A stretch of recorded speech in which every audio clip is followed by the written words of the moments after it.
ውዶችዬ የምወዳችሁ እንዴት አላችሁልን? ዛሬ በቆንጆ ፊልም መተናል። ፊልሙ እንደምትወዱት እርግጠኛ ነኝ። ላይክ እና ሰብስክራይብ ማድረግ እንዳይረሳ። ይበልጥኛል ለማበረታታት ቪዲዮዎቻችንን በቪፒኤን ብቻ ማየት ነው። ወደ ቪዲዮ ፊልማችን ሲጀምር ሺንግሻን ዛሬ ለመጀመሪያ ጊዜ ወደ ትምህርት ቤት ልትሄድ ነበር። በዚህም እየሄደች እያለ መንገድ ላይ ከሷ ጋር አንድ አይነት ዩኒፎርም የለበሰ ልጅ በሳይክል እየሄደ ነበር። ስለ ራቃትም ትምህርት ቤቱ ቶሎ ለመድረስ ልጁን በሳይክሉ ይዟት እንዲሄድ ጥያቄ ልታቀርብለት ነበር። በዛ ሰዓት ግን የያዘችው ጁስ አንድ ሰውዬ ላይ ይደፋል። ከሱ ጋር ስትጨቃጨቅ ገላምጧት ኢባ የተባለው ተማሪ ጥሏት ነበር ሄደው። አዲስ ተማሪም ሆኖ ወደ ትምህርት ቤቱ ከገባች በኋላ ርዕሰ መምህሩ አስተዋወቃት ነበር። እንደ አጋጣሚ ሆኖ ደግሞ እንድትቀመጥ የተሰጣት ቦታ ከዚህ ቀደም ጧት ላይ ያገኘችው ኢባ የተባለው ልጅ የተቀመጠበት ቦታ ጋር ነበር። በጣም ቅልብልብ ነበረች። ስሟን ስታስተዋውቅ ላይ የተለጠፈ ወረቀት ወድቆባት ነበር። ወንበሯ ላይ ስትቀመጥ ደግሞ ወንበሩ ስላልቻለ አጥሏት ነበር። ጭራሽ ደግሞ ትምህርት ቤት መጽሐፍ በሚታደልበት ጊዜ እሷ ብቻ ነበረች ተገልብጦ የታተመ መጽሐፍ የደረሳት። ይሄንን ለመናገር ደግሞ ርዕሰ መምህሩ በገባችበት ጊዜ ማንም እንደሌለ ስለተረዳች ወረቀት እያነበበች እያለ አንድ ተማሪ ደግሞ ተደብቆ ከዚህ ቀደም ርዕሰ መምህሩ የወሰደበትን መጽሐፍ ለመውሰድ በሚሞክርበት ጊዜ ርዕሰ መምህሩ ትልቅ ቦታ የሚሰጠውን ሮቦት መሬት ላይ ጥሎት ተሰባብሮ ነበር። በዚህም እየሮጠ ከዛ ይወጣል። ነገር ግን እሷ እዛ ክፍል ስለታየች ጥፋተኛ የተባለችው እሷ ነበረች። መምህሩም ተቆጥቷት ነበር። በዚህ ነገር እያብሰለሰለች እያለ ቺንጂ የተባለች ርዕሰ መምህሩ እንደ ቅጣት እንድታጸዳ የቀጣት ሴት እሷ ጋር ትመጣና አዲስ ተማሪ ስለሆነች ሺንግሻን ገና አዲስ ተማሪ ስለገባች እሷን ለማታለል ስለፈለገች እንድታጸዳላት ነበር የነገረቻት። ታዲያ የምትሰራው ትልቅ ነገር እንዳለ እንደ ምክንያት ብትናገርም እሷ ግን ዛሬ ስፖርት ስላለ ያንን ጨዋታ ለማየት ብቻ ነበር ያደረገችው። ሺንግሻንም በተባለችው መሰረት እያጸዳች እያለ ጨርሳ ቁጭ ስትል ያኔ የመጣው ኢባይ ነበር።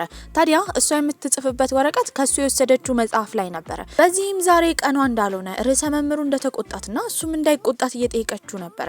አዲስ ከሰበሰበቻቸው ጓደኛዎች ጋር ቁጭ ብላ ሳለ ግን ይሄንን ታሪክ የሰማችው ሺንጂ ትክክለኛውን ሮቦቱን የሰበረው ሰው ማን እንደሆነ እንደምትፈልግላት እየተናገረች ነበር። ታዲያ ያኔ እሷ በጣም አዝና እየተናገረች እያለ ቼን ይሙ የተባለው ትክክለኛ ሮቦቱን የሰበረው ልጅ ይመጣል። እንደምንም ብሎ እሱ እንደሆነ ላለመናገር እየሞከረ እያለ ከድሮ ጀምሮ የምታውቀው ቺንጂ ግን እየዋሸ እንደሆነ በመረዳትም እሱ ጥፋተኛ እንደሆነ አውቃበት ነበረ። ታዲያ እንደ ቅጣትም ርዕሰ መምህሩን ሄዶ ይቅርታ እንዲጠይቅ ነበር የነገራቸው። እሱም ተስማምቶ ሄዶ ይቅርታ ይጠይቃል። በቅርቡ ፈተና ተፈትነው ነበረ። ታዲያ የፈተና ውጤትን በሚነገርበት ጊዜ ትልቅ ውጤት ያመጣው ኢባይ ነበረ። ተማሪዎች እንዳለ እያጨበጨቡለት ነው። ቺንግሻን ግን መግቢያ ፈተና ብትፈተንም ውጤቷ ዝቅ ያለ ነበረ። አሁን ጓደኝነት የመሰረተችው ቺንጂ ከተባለችው ልጅ ጋር ነበር። ታዲያ ቺንጂ ከነሱ ክፍል አንድ እድሜ የሚበልጣቸውን ልጅ በጣም ተወደው ነበር። በዚህም ሺንግሻን ሄዳ ልጁን እንድታስፈርመውና የተፈረመበትን ወረቀት እንድታመጣላት ነግራት ነበር። ፈራተባ እያለችም ሺንግሻን ትሄዳለች። ታዲያ ግን ልጁ ንጹህነቷንና የዋህነቷን ባየበት ጊዜ ወዲያው ነበር የፈረመላት። በቀጣይ ጊዜም ፈተና ይፈተናሉ። ታዲያ ከቀናት በኋላ ያ ውጤት ወጥቶ ነበር። ለሷ ሲሰጣትም እንደወደቀች ነበር ወረቀቱ የሚያሳየው። በዚህም ግን ያ ፈተና ወረቀት የሷ እንዳልሆነ እርግጠኛ ነበረች። ለማረጋገጥም ማታ ላይ ተማሪዎች በወጡበት ጊዜ ርዕሰ መምህሩ ቢሮ በመስኮት ዘላ ለመግባት እየሞከረች ነበር። በቦታው የመጣው ግን ኢባይ ነው። ታዲያም እሷም እንዲረዳት ዛሬ በጣም ብዙ ችግር እንዳጋጠማት ነገር ግን ፈተናው የሰራችው የሷ እንዳልሆነ ስትነግረው እሺ ብሎ እሷ በመስኮት ስትታገል እሱ የከፈተው በሩ ነበር። ወደ ውስጥ ከገቡ በኋላ ፈተናዋን እየፈለገችው ያለ ግን የቅጥር ግቢው ጠባቂ ስለመጣ ተደብቀው ነበር። ታዲያ አረጋግጣም ስትጨርስ እየሮጡ ነበር ከዛ ቦታ የወጡት።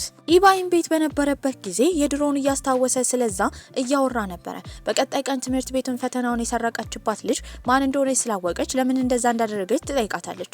ልጅቷ ግን ጥፋቷን ማመን አልፈለገችም ነበር። ታዲያ ምሳ ሰዓት ላይም ርዕሰ መምህሯ ቢሮ ለመግባት በምትፈልግበት ጊዜ የነሱ ክፍል መምህር የሆነችው ልጅ ያቺ ፈተናዋን የሰረቀችባት ልጅ እያወራቻት ነበር። ውጤቷ ዝቅ ስላለ መምህሯ እየተቆጣቻት ነው። ይሄንን ስታይ እሷ ልታጋልጣት ሺንግሻን አልፈለገችም ነበር። ታዲያ ከክፍል በምትወጣበት ጊዜ ደግሞ ልጅቷ ቆማ እየጠበቀቻት ነበር። በተደጋጋሚ ይቅርታ ትጠይቃታለች። አባቷን ፈርታ አሁን ፈተናውን ከወደቀች ስለሚቆጣት ፈተናውን እንደቀየረች እየነገረቻት ነበር። ከክፍል በሚወጡበትም ጊዜ እሷ በጣም ደብሯት እየተራመደች ነበር። ፈተናዋን እየወደቀች እንደሆነ እየተረዳች ነው። ታዲያ ከሷ ፊት ለፊት የሚቀመጥም አንድ ልጅ እጣ ፈንታ ስለሚያነብ የሷ እጣ ፈንታ በጣም መጥፎ እንደሆነ ስለነገራት በጣም አዝናለች። ሳይክሉን ይዞ ሲራመድ የነበረውንም ኢባይን ታገኘዋለች። ታዲያ ስለተፈጠረው ነገር ስትነግረውም እሱ እጣ ፈንታ በሚናገር ሰው በማመኗ ጅል እንደሆነች እየነገራት ነበር። ነገሮች ሲባባሱባት እሱም ስለሰደባት ተናዳ ጥላው ትሄዳለች። በቀጣይ ቀንም መምህራንና ወላጆች ስብሰባ የሚያደርጉበት ቀን ስለሆነ ተማሪዎቹ የሚያዘጋጁ ዝግጅት ነበረ። በዚህም እቃ እንዲገዛዙ የታዘዙት ኢባይና ሺንግሻን ነበሩ። ክፍሉንም እያሰማመሩ ነው። ታዲያ አንዲት ልጅ ትመጣና ወረቀት እንድትሰቅል የነገረች ያለ ሺንግሻን ነበረ። እሷም ልትሰቅል ላይ በምትወጣበት ጊዜ ልትወድቅ ስትል መጥቶ የያዛት ኢባይ ነበር። ነገር ግን እዛ ፕሮግራም ላይ ማዘጋጀቱ በጣም ከብዷት ስለነበረ ኢባይ አግዟታል። ስላገዛትም እንደ ምስጋና ጁስ ይዛለት ትመጣለች። ታዲያ በመቀጠልም እሷ አያት ቤት እንዲሄዱ ነበር የጠየቀችው። እሱም ይስማማል። ሳይክሉን እንደምንም ብሎ ከደረጃው እየገፋ እያወጣ እሷም እሱን ለመርዳት እየሞከረች ወደ ቤት ነበር የደረሱት። አያትየው ተንከባክበው ነበረ። በመቀጠልም ወደ እሷ ክፍል ይገባሉ። ታዲያ እሱም እንደዚህ እድለቢስ የሆነችው በተወለደችበት ኮከብ አማካኝነት እንደሆነ እየጠየቃት ነበር። እሷም ምግብ ይዛለት ትመጣለች። እየበላ እያለ ትን ይሏል። በተደጋጋሚ ውሃ እንድትሰጠው ጥያቄ እያቀረበላት ነው። እሷ ግን ውሃ ከመስጠት ይልቅ ጀርባውን እየደበደበች ጭራሽ ደግሞ ወገቡን ይዛ ያነቀው ምግብ እንዲወጣለት እያደረገች ነበረ። እሱም ከተረጋጋ በኋላ የፈለገው ውሃ መጠጣት እንደሆነ፣ በዚህ ሁኔታ ግን ከሷ ጋር ከቀጠለ በህይወት ቤቱ እንደማይደርስ በመናገር እቃውን ሰብስቦ ይሄዳል። ታዲያ በቀጣይ ቀንም እሷን የወደዳት ሀውታን የሚባል ልጅ ይመጣና እንድታነብ የኮሚክ መጽሐፍ ነበር የሰጣት። እሷም እሺ ብላ ትቀበላለች። ታዲያ ክፍልም ቁጭ ብላ ስታወራ የነበረው ከልብ ጓደኛዋ ሺጂ ጋር ስለ ሀውታን ነበረ።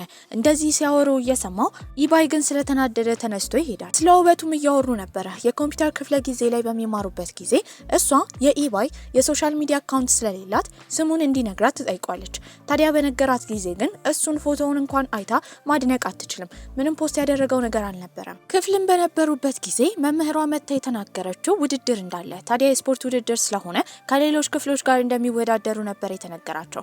እነሱም ቢማለት ቢፈልጉ መምህሯ ግን ፈቃደኛ አልነበረችም። በዚህም አንድ ላይ የቻሉትን ያህል እየተለማመዱ ነበረ። ነገር ግን ውድድሩን በተወዳደሩ ቁጥር በኤ ክፍሎች በተደጋጋሚ እየተሸነፉ ነበረ። እነሱ ሲያሸንፉ የነበረው በጉልበታቸው ሁላ ነበረ። ታዲያ የሩጫ ሰዓት በነበረበት ጊዜ የነሺንግሻን ጓደኛ የሆነችው ልጅ እየሮጠች እያለ የኤ ክፍል የሆነችው ተማሪ ገፍትራት እግሯን ተጎድታ ነበረ። ያቺ ልጅ ደግሞ ኢባይን ተወደዋለች። በዚህም በጉዳቷ የደነገጡት እነ ኢባይ ወደ ክሊኒክ ይዘዋት ይሄዳሉ። እሷ ግን ከኢባይ ጋር ጊዜ ማሳለፍ ስለፈለገች ወደ ክፍል እንዲወስዳት እጁን በመያዝ ነበር የጠየቀችው። ይህንን ያየችው ሺንግሻንን በጣም ትደነግጣለች። ስላፈረችም እሷ ጥላቸው ሄዳ ነበረ። ቁጭ ባለችበት ጊዜ ስለ ልጅቷና ስለ ኢባይ እያሰበች ነው። ኢባይ ግን ቶሎ ብሎ እጁን ካለቀቀ በኋላ ከሌላ ተማሪ ጋር እንድትሄድ ነበር ለልጅቷ የነገራት። በተደጋጋሚ ከመሸነፋቸው የተነሳ ሌሎቹ ደግሞ በማፋፋራቸው የተነሳ ድብድብ ሊነሳ ነበረ። በዚህን ጊዜ ግን የነሱ ክፍል ሴቶች እንዳይደበደቡ መሀል የገባው ኢሙ ነበረ። እሱ በርዕሰ መምህሩ ሁላ ተቆጥቶ ነበረ። ምንም ቢሆን ግን ተማሪዎች ተሰብስበው ሌሎቹን ክፍሎች ለመበቀል አስበዋል። ታዲያ ኢባይ ምን እንደሚያስብ በሚጠየቅበት ጊዜ ግን እሱ የተናገረው ቀጥታ ከመደባደብ ይልቅ በሌላ ስትራቴጂ ተማሪዎቹን ማሸነፍ እንዳለባቸው ነበረ። በዚህ ሀሳብ የተነሳሳችው ሺንግሻንም የተናገረችው ነገር ረጅሙን የሩጫ ውድድር እሷ እንደምትወዳደር ነበረ። በዚህ ሀሳብ ኢባይ ባይስማማም እሷ ድርቅ ትላለች። ታዲያ ያኔ ቁጭ ብላ በነበረበት ጊዜ ለሷ ኮካ ሊሰጣት የመጣው ሀውታን ነበረ። ይሄንን ያየው ኢባይ ግን ከመቅናቱ የተነሳ በአሁን ሰዓት ሩጫ ስላላት ኮካ መጠጣት እንደሌለባትና ውሃ እንድትጠጣ ነበር የነገራት። እሷም በዚህ ሀሳብ ተስማምታ ነበረ። አሁን የነበራቸው ውድድር ውጤት ስለወጣ ነገር ግን በሚያዩበት ጊዜ ከኤ ክፍል 5 ማርክ እነሱ ያንሱ ነበረ።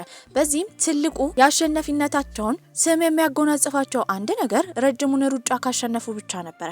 እሱን የምትወዳደረው ደግሞ ሺንግሻን ነበረች። በዛ ሰዓት ግን በተደጋጋሚ እሷ ሆዷን እያመማት ነው። ምንም ቢሆን ግን ሩጫውን መሮጥ ነበረባት። እየሮጠች እያለ ወገቧን ይዛ ነበር። ነገር ግን ጓደኞቿ በደስታ ሲደግፏት እንደነበረ በምታይበት ጊዜ እንደምንም ብላ ትሮጣለች። በዚህም አሸንፋ ነበረ።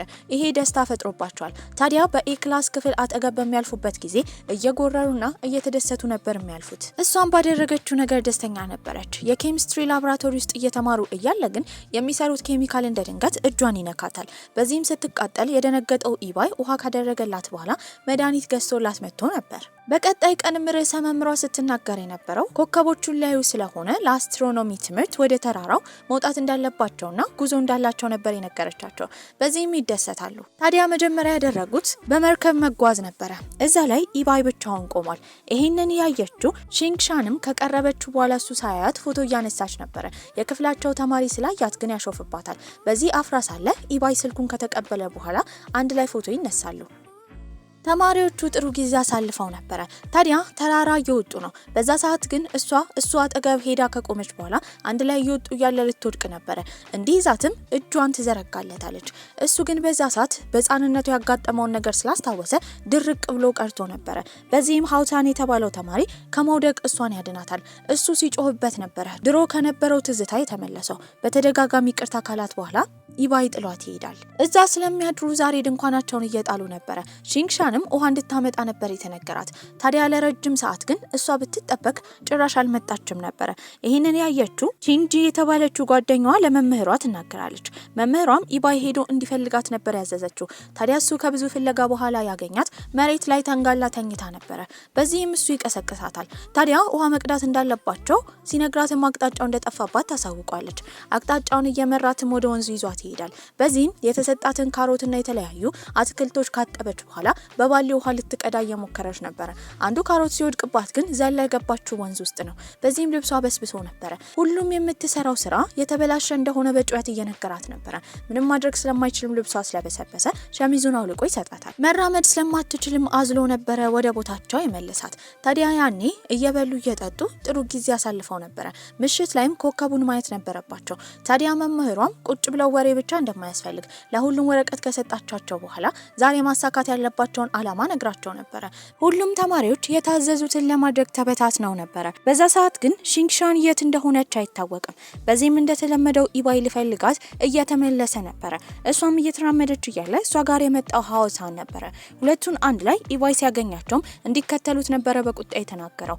ረጅም ሰዓት ሲጓዙ ነበር። አሁንም ጓደኞቻቸው ማግኘት አልቻሉም። የያዙት መብራት ሁላ ተበላሽቶባቸው ነበር። ከብዙ ፍለጋ በኋላ ግን ከጓደኞቻቸው ጋር ይገናኛሉ። በሌላ በኩል ቺንጂም ብቻዋን እየተራመደች እያለ ይሙ መጥቶ አስደንግጧት ነበር። ምንም ቢሆን ተማሪዎቹ በመጨረሻ ስለተሰባሰቡ አንድ ላይ ሆነው ሳለ ግን ተወርዋሪ ኮከብ ያሉ ሁሉም አንድ ላይ እየዘመሩ ምኞታቸውን ተመኝተው ነበር። ወደ ትምህርት ቤትም በተመለሱበት ጊዜ መምህሯ የስነ ጽሑፍ ትምህርት እያስተማረች ነበር። ስለማይረሱት ሰው እንዲጽፉ ነበር የነገረቻቸው። በዛ ሰዓት ይሄንን የሰማው ኢባይም ፍዝዝ ብሎ ነበር የቀረው። ታዲያ ትምህርትም ጨርሰው ወደ ቤት በሚሄዱበት ጊዜ እሱ ነበረ ወደ ቤት የሸኛት። ታዲያ ሳይክሉን አጠገብ አድርጎ ለረጅም ሰዓት ሲራመዱ ስለነበረ አርፍደው ነበር የደረሱት። ያን ቀን ምሽትም ኢባይ በህልሙ ሲያየ ነበረው ከአንዲት ልጅ ጋር በልጅነቱ ሲጫወት እንደነበረ። ልጅቷም ከገደል ልትወድቅ እንደነበር ልጅ ስለነበረ ግን እሷን መያዝ ስለከበደው ልጅቷ ተፈጥፍጣ እንደሞተች ነበረ። እያለቀሰም ከዛች ልጅ ጋር ስላሳለፈው ቀን እያስታወሰ ነበረ።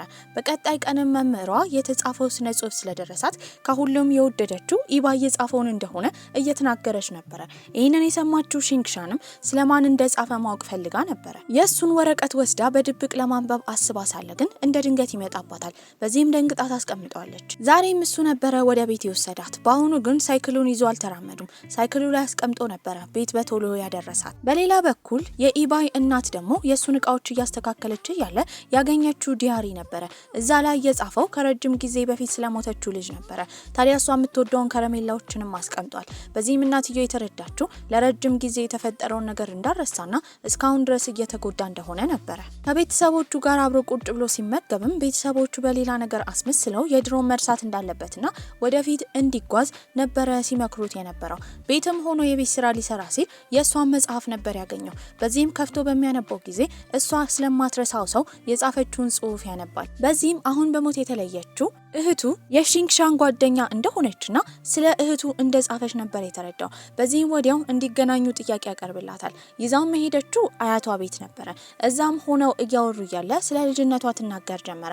በልጅነቷ በጣም የምትወዳት ጓደኛ እንደነበረቻት፣ ታዲያ ግን አሁን በህይወት እንደሌለች፣ እሷ በማለፏ ምክንያት ግን ለረጅም ጊዜ ሲያማት የነበረውን የአይን በሽታዋን ተገላግላ ልጅቷ በለገሰቻት አይን አሁን እያየች እንደሆነ ነበር የተናገረችው።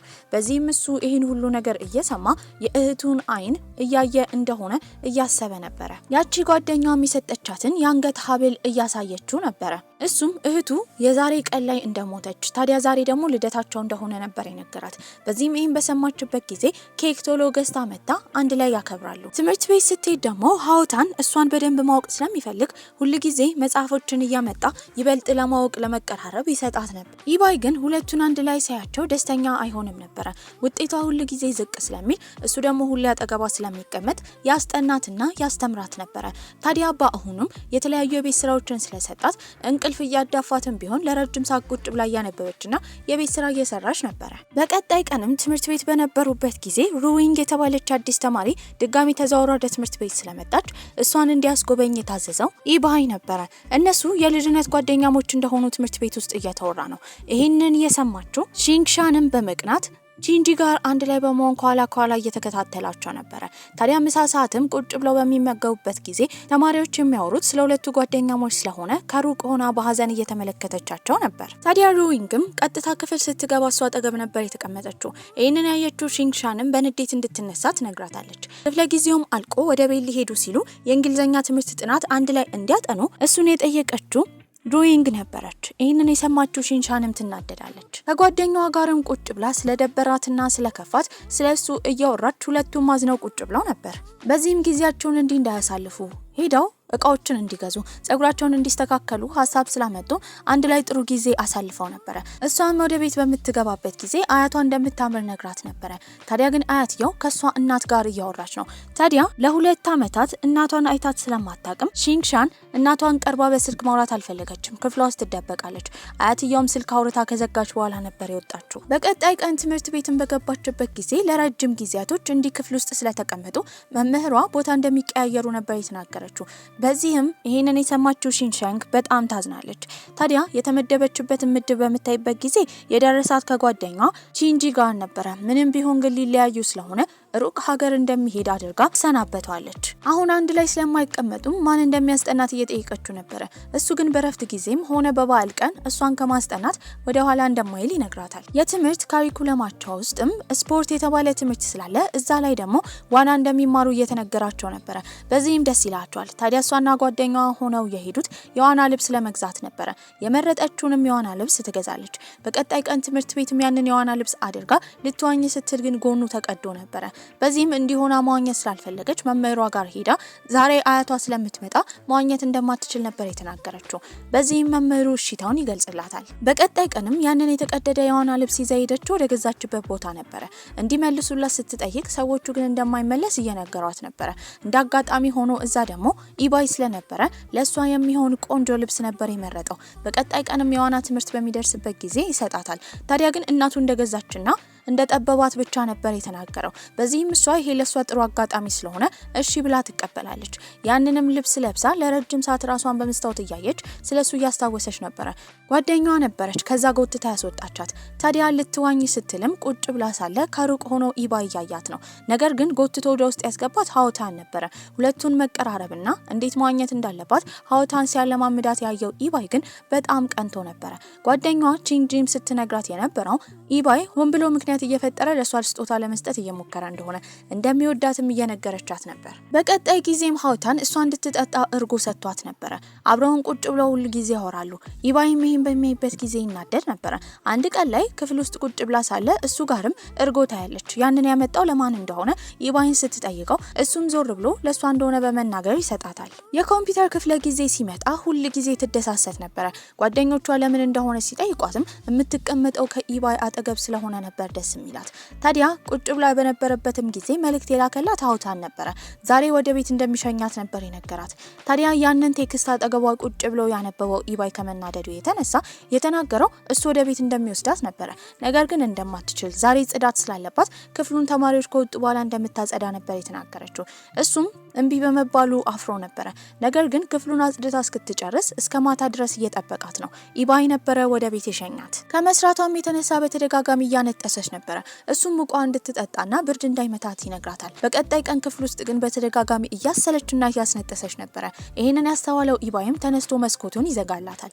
ያኔ እያፈረች ነበረ። በመቀጠል መድኃኒት ገዝቶላት ይመጣል። ታዲያ ሺንግሻንን የኢባይ እናት ትከታተላት ነበረ። ምክንያቱም የሞተች የሴት ልጇ አይን እሷ ጋር ስለሆነ ቀርባ ብታናግራት ደስታዋ ቢሆንም እሷን ግን ቀርቦ ለማናገር አቅም ስላላገኘች እናትየው ከሩቅ እያየቻት ትሄድ ነበረ። ትምህርትም ከጨረሱ በኋላ እሷና ጓደኛዋ ቁጭ ብለው እያወሩ ነበረ። በቅርቡ የሺንግሻን ልደት ነበረ።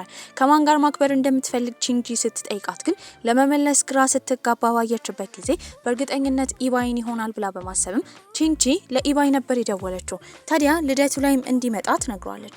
እሱም አመንትቶ አዎንታውን አልገለጸም ነበረ። ታዲያ እሱም ምንም እንዳልመሰለው ለማስመሰል ቢሞክርም ልደቷን ግን በካላንደሩ ላይ ሴቭ አድርጎት ነበረ። እናቷ ልትመጣ ስለሆነ በልደቷ ጊዜ በጣም ደስ ብሏት ነበረ። ከአያቷ ጋር ሆኖ ቤቱን ላይ ያዘጋጁ ነበረ። ታዲያ እሱም ለልደቷ የሚሆን የቼሪ ኬክ ለመስጠት ቢፈልግም እሷ ግን ችግር እንደሌለው እናቷ እንደምታመጣላት ነበር የተናገረችው። እናትየውን በጉጉት እሷና አያትየው ለልደቷ ቀን እየጠበቋት ነበረ። ነገር ግን ልትመጣ አልቻለችም። በዚህም አያቷ ልጇን ለማየት በጣም ጓጉታ ቢሆንም ስላላየቻት ከፍቷት ነበረ። የቀረበቻትም ሺንግሻን ነበረች። እያበረታታቻትም ጊዜው ዛሬ ቆንጆ እንደሚሆን እየነገረቻት ነበረ። ታዲያ የሷ ጓደኞችም አንድ ባንድ ይጠራሉ። እናትየው ግን በቃሏ መሰረት ቼሪ ኬኩን ልካላት ነበረ። ታዲያ አንድ ላይ ሆነው ጊዜ እያሳለፉ ነበረ። ስለሷ እናት አንድ ተማሪ በሚጠይቃት ጊዜ ግን ሁሉም በዚህ ነገር እንዳይከፋት በማሰብ ወሬውን ያስቀይሳሉ። ጌምም ይጫወታሉ። ጌሙን እየተጫወቱ እያለ ግን እንደዛ የምትወደው ኬክ ተበላሽቶባት ነበረ። ይሄንን ያየው ኢባይም እየሮጠ ሄዶ ኬኩን ለማምጣት ነበር ያሰበው። ታዲያ ወደ ተባለው ቆንጆ ኬክ ቤት በሚሄድበት ጊዜ የቼሪ ኬክ እንዳለቀና ቼሪ እንደሌላቸው ነበር የተናገሩት። እሱም ተስፋ መቁረጥ ስላልፈለገ ፍሌቨሩን ከመቀየር ይልቅ ቼሪውን ገዝቶ ለነሱ ነበር የሰጣቸው። በዚህም ሰርተው ይሰጡታል። ታዲያ እሱ ስጦታውንና ኬኩን ይዞ በሄደበት ጊዜ ግን ተማሪዎቹ እንዳለ ወጥተው የቀሩት ሀውታን አያትየውና ሺንግሻን ነበሩ። አንድ ላይ ልደት እያከበሩ እየዘፈኑ ነበረ። በዚህም መበጥበጥ ስላልፈለገ የገዛላትን ስጦታና ኬክ አስቀምጦ ነበር የወጣው። ታዲያ እሷም ፕሮግራሙ ካለቀ በኋላ በምትወጣበት ጊዜ ኬኩንና ስጦታውን ስታይ በጣም ደስ ይላታል። በቀጣይ ቀንም ትምህርት ቤት እየሄደች እያለ ሩዊንግ የተባለችውን ተማሪዎች እያገለሏት ነበረ። በዚህም በድብቅ ይህንን ያየችው ሺንግሻን ቪዲዮ ከቀረጸቻቸው በኋላ ወደ እነሱ ሄዳ ድረገጽ ላይ እንደምትለቀው እየነገረቻቸው ነበረ። እነሱም ፈርተው ከዛ ይሄዳሉ። ሩዊንግና እሷ በሚያወሩበት ጊዜ ሩዊንግ ኢባይን የወደደችበት ዋና ምክንያት ከዚህ ቀደም ተማሪዎች ሲያገሏት ተጣልቶላት እንደሆነ በጣም ጥሩ ልጅ እንደሆነ ስለሱ እየተናገረች ነበረ። ትምህርት ቤት ውስጥም ቺንጂና ሺንግሻን በተገናኙበት ጊዜ ቺንጂ ከዚህ ቀደም ከሆነ ልጅ ጋር ተገናኝታ ስላሳለፈችው ጊዜ በጣም በደስታ እያወራች ነበረ። ታዲያ ስለሱ ልጅ እያወራች ደግሞ ይሙ ይሰማል። ይሙ ደግሞ በጣም ስለሚወዳት ተናዶ ነበረ። በዚህም የተነሳ የሚጫወተውን ባስኬትቦል ራሱ በስነ ስርዓት መጫወት ከብዶት ነበረ። ታዲያ በሌላ በኩል ሺንግሻን ደግሞ አብሯት ልደት ስላላከበረ በሷ ምክንያት ጥፋት እንደሆነ በማሰብም እሱን ይቅርታ ለመጠየቅ ወንዶች መጸዳጃ ቤት ቆማ እየጠበቀችው ነበረ። እሱም በወጣበት ጊዜ ታናግረዋለች። የቤት ስራ የሚሰሩበትን መጽሐፍ በምክንያት ከሰጠችው በኋላ ታዲያ ግን መጽሐፎችን የሚለየውን ስቲከርም ሰጥታው ነበረ። ታዲያ እሱን ከተቀበላት በኋላ ከመደንገጧ የተነሳ ወደ ወንዶች መጸዳጃ ቤት ልትገባ ነበረ። በዚህም ይቅርታ ጠይቃ ተደናብራ ከዛ ትሄዳለች። ዛሬ የክፍል ጽዳት ነበረ። ተማሪዎች አንድ ባንድ እያጸዱ ነው። እንደ ድንገት ግን የሱ መጽሐፍ ላይ ውሃ ይደፋል። ከመጽሐፉ ይልቅ የጨነቀው ግን እሷ የሰጠችው ስጦታ ነበረ። ታዲያ ወደ ቤት እየሸኛት እያለ ግን የሆነ ነገር እንዲነግራት ፈልጋ ነበረ። እሱም ከጠራት በኋላ ምን እንደፈለገ ስትጠይቀው ፊቷ ላይ ያለውን ቅጠል ነበር ያነሳላት። ቤት ሆኖም ስለሷ እያሰበ ነበረ። ታዲያ በቀጣይ ቀን ትምህርት ቤትም ለሱ መልእክት ትልክለታለች። ከትምህርት ቤት በኋላ እንዲገናኙ ነበር የጠየቀችው። ለረጅም ሰዓት እየጠበቀችው እያለ ርዕሰ መምሩ ብቻዋን ክፍል ውስጥ ሲያገኛት እንድትወጣ ነበር የነገራት። ያኔ የመጣው ይሙ ነበረ። ቺንጂ የምትወደውና ከሱ ጋር ጊዜ ለማሳለፍ የምትጓጓለት ልጅ ፍቅረኛ እንዳለው። ታዲያ እሷ ደግሞ ዛሬ ስሜቷን ልትናገር ስለሆነ እንዳያሳፍራት ቀድሞ መድረስ እንዳለባቸው ይሙ እየነገራት ነበረ። እነሱም ተያይዘው በሚሮጡበት ጊዜ ግን በዛ አካባቢ ስታልፍ ፊዚክስ ላብ ውስጥ ኢባይና ሩዊንግ አንድ ላይ ቆመው እያወሩ ነበር። ይህን ስታይ በጣም ታዝናለች። ጓደኛቸው ጋር ለመድረስ ቢሞክሩም ግን ቺንጂ ለልጁ ዳንሷን ደንሳ እንደምትወደው ነግራው ነበረ። ልጁ ግን ፍቅረኛ እንዳለውና ከሷ ጋር መሆን እንደማይፈልግ ነበር የነገራት። ትልቅ የልብ ስብራት ውስጥ ትገባለች። በሌላ በኩል ሺንግጂም የፊዚክስ ክፍል ውስጥ ስሜቷን ለመናገር የተዘጋጀችውን ሩዊንግን ስላየቻት እሷም ልቧ ተሰብሮ ነበረ። ሁለቱ ሴቶች እርስ በርስ መጠጋገን ሳይችሉ ሁለቱም አዝነዋል። የትምህርት ቤቱ መናፈሻ ውስጥ ቁጭ ብለው ሳለም ፎንግቺ የተባለው ቺንጂ የወደደችውን ልጅ ከሌላ ሴት ጋር ሲያዩት ይበልጥ ቺንጂ አዝና ነበረ። ወደ ክፍል ሲገቡ ደግሞ ኢባይና ሩዊንግ አንድ ላይ ቁጭ ብለው በምታይበት ጊዜ በተራዋ ደግሞ ሺንግሻን አዝና ነበረ። ታዲያ እሱን ላይብራሪ ውስጥ በምታይበት ጊዜ ግን ልታናግረው ስለማትፈልግ ሺንግሻን ትደበቃለች። እሱ ግን ፊዚክስ ላይብራሪ ውስጥ የተፈጠረውን ነገር ለማስረዳት ሲቀርባት ያን የመጣው ደግሞ ሀውታን ነበረ። ሀውታንን ያየው ኢባይ ደግሞ ተናዶ ይሄዳል። ክፍል ውስጥም ሀውታንና እሷ በወረቀት እየተላላኩ ሲያወሩ ያየው ኢባይ ይበልጥ እየተናደደ ነበረ። በቀጣይ ቀንም ሀውታን የሚሰራበት ጋራጅ ስላለ ቅዳሜና እሁድም ጊዜ እንዲያሳልፉ በማሰብ ወደዛ ጋራጅ ይዟት ሄዶ ነበረ። በሌላ በኩል ኢባይ ደግሞ እሷን ለማግኘት 2 የኮንሰርት ቲኬት ይዞ ወደዛ ይመጣል። ነገር ግን አያትየው ስለ ልጇ እያወራች ነበረ። ሌላ ሰው ጊዜ ሊያሳልፉ አብረው ይዟት እንደሄዱ ከሌላ ሰው ጋር እንደሄደች እየተናገረች ይሰማል። በዚህም አዝኖ ነበረ። ታዲያ ሀውታንና ሺንግሻንም ጥሩ ጊዜ አሳልፈዋል። ወደ ቤት በሚሸኛት ጊዜ እስከ ማታ ድረስ ኢባይ እዛ እየጠበቃት ነበረ። እሷ ባታየውም ሀውታን አይቶት ነበረ። 2 ወንዶችም በእሷ ምክንያት ይጣሉ ጀመረ። ታዲያ ተሰዳድበው ነበር የተለያዩት። የተፈጠረውን ነገር የሚያስታውሰው ኢባይም በንዴት እጁን ጭብጥ እያደረገ ነበረ። በእሷ ምክንያት ሀውታንን ለመምታት ተዘጋጅቷል። በቀጣይ ቀንም ክፍል ውስጥ ኢባይና ሩዊንግ አንድ ላይ የተጻፈውን ብላክቦርድ እያጠፉ እያለ ከኋላ ሆና ያየችው ሺንግሻን ደብሯት ነበረ። ይህንን ያስተዋለው ሀውታንም ከዛ ይዟት ይሄዳል። ከዛ እነሱም ወደ ክፍል ሊገቡ ሲሉ ግን እንደ ድንገት የሰሙት ኢባይና ሩዊንግ አንድ ላይ እያወሩ ነው። ኢባይም ሲናገር የነበረው ወደ ውጭ ሀገር ለትምህርት ሊሄድ እንደሆነ ነበረ። ይህንን ስትሰማ ከባድ ሀዘን ውስጥ ገባለች። በተደጋጋሚ ብቻዋን ቁጭ ብላ እያለቀሰች ነበረ። ቺንጂ ደግሞ የምትወደው ልጅ ከፍቅረኛው ጋር እንደተለያየ ትሰማለች። በዚህም ተስፋ ስላገኘች ምግብ ገዝታ እሱ ባይፈልግም ሰጥታው ነበረ። ታዲያ በቅርቡ ፈተና ነበራቸው። እዛ ፈተና ላይም ቀድሞ ሊያገኛትና ሊያስጠናት እንደሚፈልግ ደውሎ ለሺንሻንግ ኢባይ ይነግራታል። ስትሰማም በጣም ደስ ብሏት ነበረ። ወደ ተቀጣጠሩበትም ላይብራሪ ቆማ ለረጅም ሰዓት እየጠበቀችው ነው። ታዲያ ፈጥና ከመውጣቱ የተነሳ ጥላ እንኳን ያለዘችም። ከባድ ዝናብ እየዘነበ ነበረ። በሌላ በኩል እሱ ደግሞ የቀጠራት ቦታ ቆሞ እየጠበቃት ነው። ሁለቱ ግን አልተገናኙም ነበረ። ታዲያ እንደ አጋጣሚ ሆኖ ስልኳ ወድቆ ደግሞ የዝናቡ ውሃ ውስጥ ገብቶባት ነበረ። ልትደውል ስትሞክርም አልቻለችም። እሱም ምናልባት ወደ ላይብራሪው ሄዳ ይሆን ብሎ እየሮጠ በሚሄድበት ጊዜ ደግሞ እሷ ለረጅም ሰዓት ስለጠበቀችው ወደ ቤት ተመልሳ ነበር። ባለመገናኘታቸውም የተነሳ ሁለቱ ተኮራርፈው ነበረ። ለረጅም ጊዜ ቤት ስላሳለፈች አያትየው ወጥታ እንድትዝናና ነግራት ነበረ። በዚህም የጠራችው ሀውታንን ሞል ውስጥ እንዲዝናኑ ነበረ። እንዳጋጣሚ ሆኖ እዛ እናቷን ነበር ያየቻት። በዚህም እናትየው አንድ ሳጥን እቃ ለሚያደርስ ሰው ለማቀበል ነበር ወደዛ የተገኘችው። ታዲያ በሀውታን ነበር የተደበቀችው። ሄዳ እናቷን እንድታናግር ቢያበረታታትም እሷ ፈቃደኛ አልነበረችም። ሀውታን ግን አንድ ነገር ነበር ያሰበው። ሴትዮዋ እቃ ያቀበለችበት ቦታ በመሄድ እቃውን በማንበብም አድራሻዋን ነበር ያረጋገጠው። በቀጣይ ቀንም የወንድሙን መኪና ይዞ በመምጣት ወደ ተባለው ቦታ ሺንግሻንን ይዟት ይሄዳል። ታዲያ ወደ ተባለው ማቅጣጫ በገቡበት ጊዜ እዛ ግን የከፈቱት ሌሎች ሰዎች ነበሩ። ሰዎቹም ስለረበሿቸው ተቆጥተዋቸው ነበረ። እነሱም ይቅርታ ብለው በሚወጡበት ጊዜ ግን እንደ ድንገት ያየችው እናቷን ከሌላ ወንድ ጋርና ከሌላ ልጅ ጋር ነበረ። በዚህም በጣም ነበር ያዘነችው። እናቷን ተጋፍጣ ማውራት ስላልፈለገች ትደበቃለች። አብረው ጊዜ ስላሳለፉ ማመስግናው ነበረ። ወደ ቤት ሲሸኛት ግን ኢባይን እንደምትወደው ይጠይቃታል። እሷም ኢባይን እንደምትወደው ነበር የተናገረችው።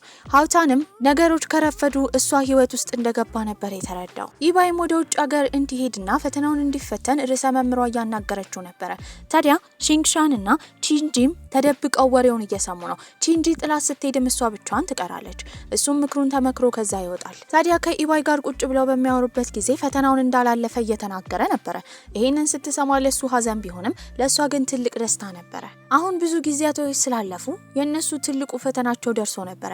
ነገር ግን ዛሬ ላይ የሱ ልደት ነበረ። በዚህም እሱ ልደቱ እየቀረበ ስለሆነ ጊዜ አብረው ማሳለፍ ፈልጋለች። ታዲያ ስትጠይቀውም እንደማይመቸው ነበር የነገራት። ነገር ግን በቀጣይ ጊዜ አብረው ጊዜ እንዲያሳልፉ ለማድረግም እሱ የሰጣት የሲኒማ ትኬት ነበረ።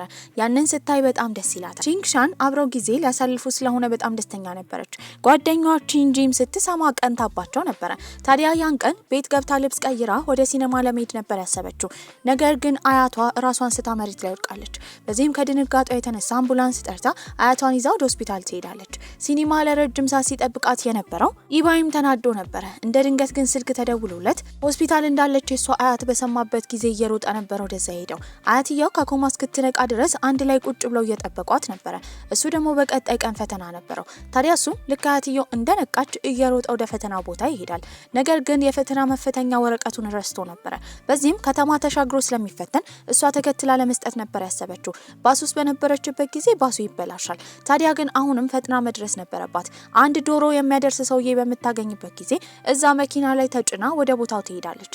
ታዲያ ግን እሱን ስታገኘው ያለ ወረቀቱ መፈተን እንደሚችል ነበር የነገራት። ለሱ ብላ ግን እዚህ ቦታ ድረስ ስለመጣች ደስ ብሎት ነበረ። ታዲያ ብቻዋን መመለስ አልፈለገችም። የምትመለስበትን ብር ስለሌላት ፈተናውን ተፈትኖ እስኪጨርስ ውጭ እየጠበቀችው ነበረ። ሲያያትን በጣም ደስ ይለዋል። አንድ ላይ ምግብ ለመብላትም ወደ ሬስቶራንት ነበር የሄዱት። ታዲያ እሷ እዚህ ከተማ ከዚህ ቀደም ከሃኦታን ጋር እንደመጣች እዛም መጫወቻ ስፍራ እንዳለ እሱን ስላልታጫወተች አሁን ወስዶ እንዲያጫውታት ነበር የጠየቀችው። የሃኦታንን ስም የሰማው ኢባይ ግን በጣም ይናደዳል። ይዟት እንደማይሄድም ነበር የነገራት።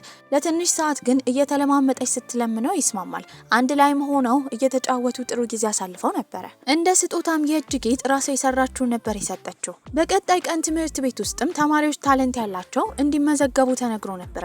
ታዲያ የተመዘገበችውም ቺንጂ ነበረች። በዚህም በጣም ደስ ብሏታል። በዚህም መጀመሪያ ዘፈኗን መለማመድ የፈለገችው መንገድ ላይ ስለሆነ ለሰዎች ፍላየር እየበተኑ ነበረ። ሁለቱ የሆነ ስራ በድብቅ እየሰሩ እንደሆነ የተረዳው ይሙም ደውሎ የነገረው ለኢባይ ነበረ። ታዲያ እነሱም ወደዛ ቦታ ምን እንደሚሰሩ ለማየት ይሄዳሉ። ወንዶቹን ስላገኙ ደስ ብሏቸው ቺንጂ እየዘፈነች አንድ ላይ እነሱ እየደነሱ ጥሩ ጊዜ አሳልፈው ነበረ። ታዲያ የቺንጂ ወላጅ አባት ግን በሰማበት ጊዜ በጣም ተናዶባት ነበረ። እንደዚህ አይነት የዘፈን ውድድር ውስጥ እንደማትገባ ይናገራል። እሷም ትልቅ ድባቴ ውስጥ ገብታ ነበረ። የደወለችውም ለጓደኛዋ ሺንግሻን ነበረ። ታዲያ ሺንግሻንም ስትመክራት የነበረው እሷ አያት ቤት መታ እንድታደር ነበር። አባቷን ለማናገር ወደ ቤት የመጣው ግን ይሙ ነበረ። ከረጅም ማሳመን በኋላ አባቷ ውድድሩን እንድትወዳደር ይፈቅድላታል። በዚህም በቀጣይ ቀን ደስ ብሏት የይሙን እጅ ይዛ እያወራች ነበረ። ይሙ ደግሞ ከረጅም ጊዜ ጀምሮ እሷን ስለሚወዳት ለሷ ደስ ብሎት ነበር። በሌላ በኩል ሺንግሻን ላይብረሪ ውስጥ በነበረችበት ጊዜ እሷን ሊያገኝ የመጣው ኢባይ ነበረ። ታዲያ እያወራት እየቀረባት ነበረ። በቀረበበት ጊዜ ውበቱን ከማድነቅ ውጪ ያወራውን አልሰማችም ነበረ። በሌላ በኩል ቺንጂ ደግሞ በቅርቡ ላላት ውድድር ዳንስ እየተለማመደች ነበር። ነገር ግን የመጀመሪያውን ውድድር ማለፍ አልቻለችም። ይህንን የሰማው ይሙም እንድትበረታታ እየመከራት ነበር። ታዲያ በቀጣይ ቀንም እሷ ቤተሰቦች ጋር አንድ ላይ ሆነው እየበሉና እየጠጡ ነው። ይሙም ይሰክራል። ታዲያ የሰከረን ይሙ ለማስተኛት ወደ አልጋ ይዛው ትሄዳለች። በዛ ሰዓት ግን እሱ እንደሚወዳት ከነገራት በኋላ ግንባሯን ይስማታል። በዚህ ነገር ከድንጋጤ የተነሳ በጥፊ መታው ራሱን እንዲስት አድርጋው ነበረ። ታዲያ በቀጣይ ቀንም እሱን ማግኘት አልፈለገችም። በተፈጠረው ነገር በጣም አፍራ ነበር። ለጓደኛዋ ቺንግሻንም ስትነግራት ካኳዋና ካነጋገሯ ይሙን እንደምትወደው እንደሚያስታውቅባት ለቺንጂ ነበር የነገረቻት። ይህንን ማመን ያልፈለገችው ቺንጂ ግን በድንጋጤ እየሮጠች ትሄዳለች። ታዲያ ትምህርት ቤት ውስጥ እሱን ማናገር አትፈልግም። ታኮርፈው ነበረ። ታዲያ በቀጣይ ቀን ምን እንደተፈጠረ ለማናገር እሷ ጋር ሲመጣ በሰከረበት ጊዜ ያደረገውን ነገር እንዳላስታወሰ የተረዳችው ቺንጂ ተናዳበት ነበረ። ከቤትም እንዲወጣ ትነግሯለች። እሱ ግን ምክንያቱን ለማወቅ በመስኮቷ ዘሎ ሊመጣ ሲል መስኮቱን ስትከፍት ገፍትራ ጥላው ነበር። ወደ መሬትም ሲወድቅ እግሩን ይታመማል። እሷም እግሩ ላይ መድኃኒት ካደረገችለት በኋላ ስለተጎዳ ማልቀስ ጀመረች። እሷ ከድሮ ጀምሮ ተወዳው ነበረ። ነገር ግን እሱም መውደድ ያቆመችው ከአንዲት ሴት ጋር ስላየችው እንደሆነ እየተናገረች ነበረ። እሱም ያችን ሴት የቀረባት ቆንጆ ጫማ ለመግዛት ብር ስላነሰው እሷን መጠየቅ ፈልጎ እንደሆነ ብቻ ነበር የነገራት። በዚህም በቀጣይ ቀን ትምህርት ቤት ሲገናኙ ይታረቃሉ። ተጣልተው እንደማያውቁ ጥሩ ጊዜ እያሳለፉ ነበረ። የፈተና ጊዜም ደርሷል። ታዲያ አንዲት ተማሪ ስላላጠናች ፕላስተር ላይ መልሶች ጽፋ ነበረ። እንደ ድንገት ሲወድቅባት ግን ያረፈው ሃኦታን አጠገብ ነበረ። ፈታኛዋን በጣም ትናደዳለች። ታዲያ እሱ ጥፋተኛ እንደሆነ እየተናገረች ነበረ። ጥፋተኛ እንዳልሆነ ለመናገር ቢሞክርም ርዕሰ መምህሯ መታ ለማስረዳት ብትሞክርም ማንም ሰው ሊያምነው አልፈለገም። በዚህም ከትምህርት ቤት እንደሚወጣ በመናገር ደብተሩን ሰብስቦ ነበር የወጣው። ታዲያ እነሱ መጀመሪያ ያደረጉት ነገር የካሜራ ቅጂ ማየት ነበረ። በድብቅ ገብተው የካሜራውን ቅጂ ያያሉ። ታዲያ እሱ እንዳላጠፋ ነበር የተረዱት። ነገር ግን ርዕሰ መምህሩ መጥቶ ስላያቸው በድብቅ እዛ ክፍል በመግባታቸው እንዲሮጡ እንደ ቅጣት ነበር ትዕዛዝ የተሰጣቸው። ርዕሰ መምህሩም ሁሉንም እውነታ ከተረዳ በኋላ በማይክ ሃኦታንን ይቅርታ ይጠይቁታል። እሱ ግን ትምህርት ቤት አልመጣም ነበረ። ለረጅም ቀን እንደቀረ የተረዳችው ሺንግሻንም እሱን ለማፈላለግ ኢባይ አብሯት እንዲሄድ ነበር የጠየቀችው። ሁለቱም አንድ ላይ ሆነው ወደሚሰራበት ጋራዥ ይሄዳሉ። እሱ ግን ትምህርት ቤት ከዚህ በኋላ እንደማይገባ እንደወሰነ እዚህ ስራ እንደሚሰራ ነበር የተናገረው። ምንም ቢለምኑት ሊሰማቸው አልቻለም ነበረ። በቀጣይ ቀን ተስፋ ያልቆረጠችው ሺንግሻን ግን ትምህርት ቤት ወደሚሮጡበት ቦታ እንዲመጣ ነበር የነገረችው። እሱም እሺ ብሎ ይመጣል። ታዲያ ውድድር እንዲወዳደሩ እሷ ሮጣ ካሸነፈች ቃል እንዲገባላት ነበር የነገረችው። በዚህም ሩጫውን አሸንፋ ነበረ። በዚህም ስለተሸነፈ ወደ ትምህርት ቤት እንዲገባ ታደርጋለች። በቀጣይ ጊዜም ትምህርት ቤት ውስጥ እሷ አያቷን ለማሳከም ስለምትፈልግ አንድ ቀን መቅረት እንደምትፈልግ ትናገራለች። ተፈቅዶላት ነበረ። ታዲያ ወደ ውጪ በምትወጣበት ጊዜ ግን ሁለቱ ወንዶች አያትየውን አብሮ ሆስፒታል ለመውሰድ ተዘጋጅተው ነበረ። ታዲያ አያትየው ሺንግሻንን ሁለቱም ወንዶች አያትየው እንድትቀበላቸው ስለፈለጉ ነበረ። ማንኛቸውንም ግን ሺንግሻን አልፈለገችም። በቀጣይ ቀን ሆስፒታል ውስጥ አያቷን አሳክማ በነበረበት ጊዜ ያየችው ርዕሰ መምህሩ ሆስፒታል ውስጥ እንዳለ ነበረ። በዚህ ሜን ከተረዳች በኋላ እንዳለ ተማሪዎቹን ትጠራለች። ርዕሰ መምህሩን ሆስፒታል ለማግኘት ሄደው ነበረ። ታዲያ መምህሩን ጠንክረው እንዲማሩ ፈተናቸው ላይ ጥሩ ውጤት እንዲያመጡ መክሯቸው ነበረ። ከዛ ቀን በኋላ በስነ ስርዓት ማጥናት ጀመሩ። ክፍል ውስጥም በነበሩበት ጊዜ ለሷ ምግብ ይዞ የመጣላት ሀውታን ነበረ። ይህንን ያየው ኢባይ ተናዷል። ከሆስፒታል የወጣው ርዕሰ መምህሩም ምግብ ክፍል ውስጥ ሲበሉ ስላያቸው ተናዶ ነበረ። ታዲያ ኢባይ እንዲቀጣቸው ነበር የተናገረው። ከተቀጡም በኋላ ትምህርቱ ሊያበቃ ስለሆነ ክፍል ውስጥ ይርቡክ ላይ እንዲፈርሙ እርስ በርስ እየተጠያየቁ ነው። እሷ ግን ምንም አይነት ወረቀት ስላላዘጋጀች ሸሚዟ ላይ እንዲፈርሙ ነበር ያደረገችው። በቀጣይ ቀንም ለሷ የሚሆን ዘፈን ሀውታን በስፒከር አዘፍኖላት ነበረ። እሷ ግን ላይብራሪ ስለነበረች ምንም አልሰማችም። ክፍል ስትገባ ሁሉም ሰው ቢያሾፍባትም ምንም አልተረዳችም ነበር። ቀናቶች እያለፉ ነው። ትምህርት ቤት የሚማሩበት የመጨረሻ ጊዜያቶች እየደረሱ ስለሆነ ሁሉም ከፍቷቸዋል። ካጠኑ በኋላ ፈተና ይወስዳሉ። ከዛም በኋላ ግን ውሃ በማዘጋጀት እየተረጫጩ ጥሩ ጊዜ ከመምህራኖች ጋር እራሱ አሳልፈው ነበረ። ታዲያ እሱም ጥሩ ውጤት ስላመጣ ያንን ለመናገር የደወለው ለሺንግሻን ነበረ። እሷም በዚህ አጋጣሚ የጠየቀችው ከዚህ በኋላ ወደ ውጭ ሀገር ሄዶ እንደሚማር ወይ እዚህ እንደሚቀር ነበረ። እሱም እዚህ እንደሚማር ይነግራታል። በጣም ነበር ደስ ያላት። የመጨረሻ ፎቶቸውንም ከመምህራኖች ጋር ፎቶ እየተነሱ ነበረ። ታዲያ ሀውታን ግን ከሷ ጋር ብቻ ፎቶ መነሳት ስለፈለገ እየተነሳ እያለ የቀናው ኢባይ ይጎትታትና እሱና እሷ ብቻቸውን ፎቶ ይነሳሉ። በቦታው ግን ይሙ አልነበረም። ስልክም የደወለው ለቺንጂ ነበረ። ታዲያ እላይ ቴራሱ ላይ ሆኖ በማይክ እንደሚወዳት ይናገራል። ብታፍርም ግን በጣም ደስ ብሏት ነበረ። ያደረገው ነገር ትምህርት ቤት ውስጥ ፍቃድ ስለሌለው ግን ርዕሰ መምህሩ እሱን ለመቅጣት እያሯሯጠው ነበረ። በሌላ በኩል የኢባይ እናት ደግሞ ተናዳበታለች። ለምን ብሎ የወደፊቱን ህይወት እንደሚያበላሽ ውጪ ሄዶ መማር ለሱ ትልቅ ነገር እንደሆነ እየነገረችው እየጮኸችበት ነበረ። ይሄንን ነገር እየሰማችው ሺንግሻንን በጣም ታዝናለች። ክፍል ውስጥ በነበረችበት ጊዜ እሱ ውጪ ሄዶ መማር ይኖርበት አይኖርበት የሚሰማትን ስሜት ለመረዳት እያሰበች እያለ ግን እንደ ድንገት የሱ ቦርሳ ይወድቃል። ታዲያ ቦርሳውን በምትከፍትበት ጊዜ ያገኘችው ፎቶ ነበረ።